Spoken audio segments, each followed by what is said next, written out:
How has diseases been used to destabilize African countries? Mm. Yeah, so this is very good. So actually, not too long ago, I gave a talk where I mentioned some of the examples of this. So one recent, well, let's say relatively recent, depending on how people look at it, over the last couple of decades, there's this documentary that came out called Cold Case Hammarskjöld, and it was dealing initially with the death of the UN Secretary General at that time, Dag Hammarskjöld.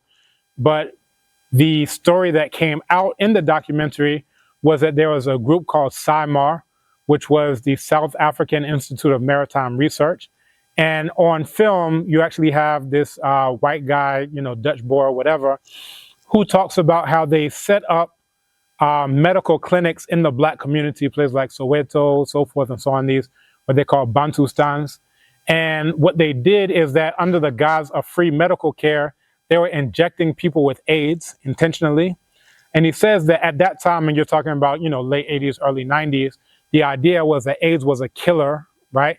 So the idea was that rather than having a military solution to getting rid of all black people, if they could have a medical solution to kill all black people off, because the men are going to infect the women are going to infect the men, they're all just going to die off, and there's going to be an entirely white country. And they actually have, a town there in what's Umzansi, that's the indigenous term for the place called South Africa, where it's an all-white town. But their vision was in an all-white country, like every single black person has been exterminated due to, medical, so forth. I mentioned a text called Medical Apartheid. That's the authoritative text in terms of depth and breadth, in terms of going into medical experiments that have been done against black people. Another case also out of Umzansi, that's again what they call South Africa, is this guy, Wuto Basun.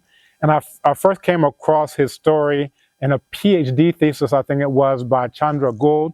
And what it was talking about was it was a very similar setup to what's in the documentary, where this guy was called Dr. Death, and he used things like, excuse me, anthrax.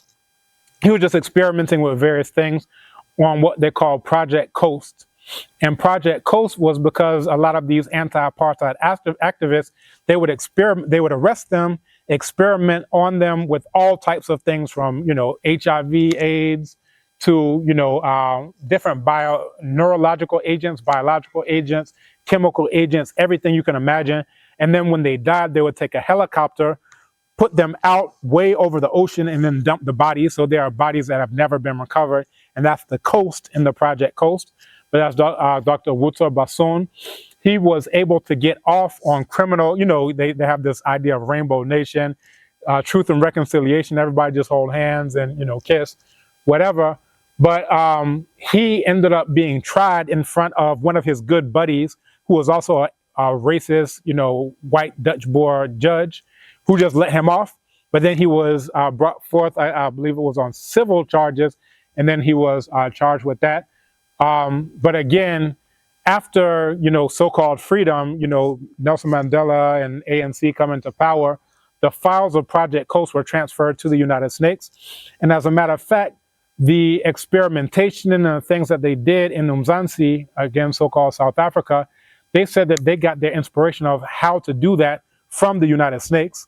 And again, the things that I mentioned earlier in terms of the Tuskegee syphilis experiment, all these other things that went on, experimentations of letting out mosquitoes that were known to carry, diseases, radioactive, things in terms of putting incisions on people's back and inserting radioactive isotopes inside of their back to see what would happen with a tumor develop. Like all of it, and doing this to prisoners.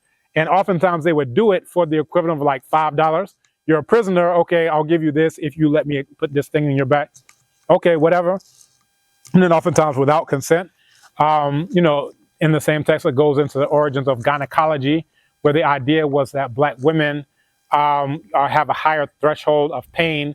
So they would rip their vaginas open, and then they would stitch them back together without any anesthesia, and then rip them open again, and then sew it back together. The woman is screaming, she's crying, and then they're just laughing, So these are things that you come across.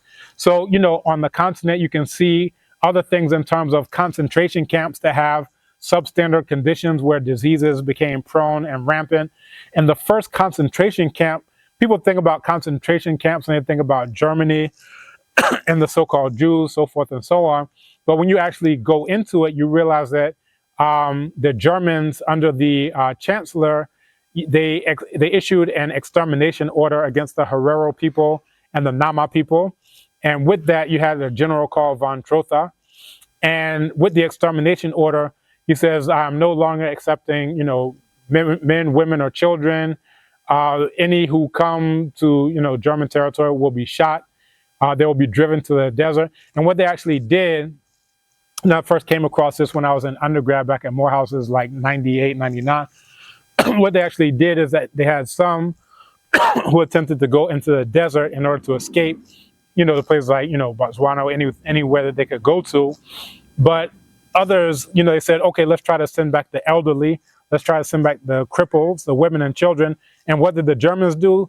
They, shot them with machine guns there in the desert. I can just go on and on. But the point I was driving at, you were asking about diseases specifically. What they ended up doing is establishing a concentration camp. Primarily the Nama were put in the concentration camp. The Herero, the policy was just exterminate them all. But then, you did end up having some, but mainly the Nama people were put into these concentration camps. And they were literally worked to death, where they are forced to build a wharf of huge stones, boulders. And, these are generally diminutive people, small people, but they're forced to carry them on their backs and so forth and so on until, they get, broken bones, they get diseases, they get all these things. They have substandard food, substandard conditions. And then what they did is that they cut the heads off of the people, and then they sent them to Germany as for scientific medical testing and research. They had this, craniology, where they would measure the dimensions of the nose, of the skull, and so forth, to prove that these people are really primates and apes and so forth and so on.